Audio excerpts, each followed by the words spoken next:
Welcome મિત્રો, legal advocate ચેનલમાં તમારું સ્વાગત છે। આજે આપણે જોઈશું ભારતીય નાગરિક સુરક્ષા સંહિતાની કલમ 337 બેવડી સજા વિરુદ્ધ રક્ષણ। ભારતીય નાગરિક સુરક્ષા સંહિતા 2023ની કલમ 337 એ જૂની ફોજદારી કાર્યરીતિ સંહિતા CRPCની કલમ 300ને બદલે લાવવામાં આવી છે। આ કલમનો મુખ્ય સિદ્ધાંત કે કોઈપણ વ્યક્તિ ઉપર એક જ ગુના માટે 2 વાર સજા એટલે કે કેસ ચલાવી શકાય નહીં। તેને કાયદાકીય ભાષામાં ડબલ જીઓપાર્ડી બેવડી સજા વિરુદ્ધ રક્ષણ કહેવામાં આવે છે। જો કોઈ વ્યક્તિ પર સક્ષમ અદાલતમાં કેસ ચાલ્યો હોય અને તેને તે ગુના માટે દોષિત જાહેર કરવામાં આવ્યો હોય અથવા નિર્દોષ છોડી દેવામાં આવ્યો હોય તો તે જ ગુના માટે તેની પર ફરીથી કેસ ચલાવી શકાશે નહીં।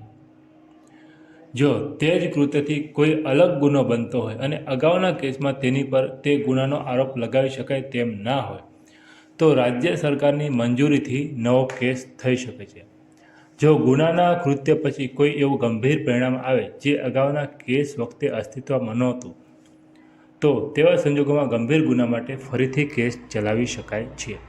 દાખલા તરીકે કોઈને માર્યા પછી કેસ ચાલ્યો અને પછી તે વ્યક્તિનું મૃત્યુ થયું તો તેવા સંજોગોમાં ગંભીર ગુના એટલે કે માનવવધ માટે ફરીથી કેસ ચલાવી શકાય છે।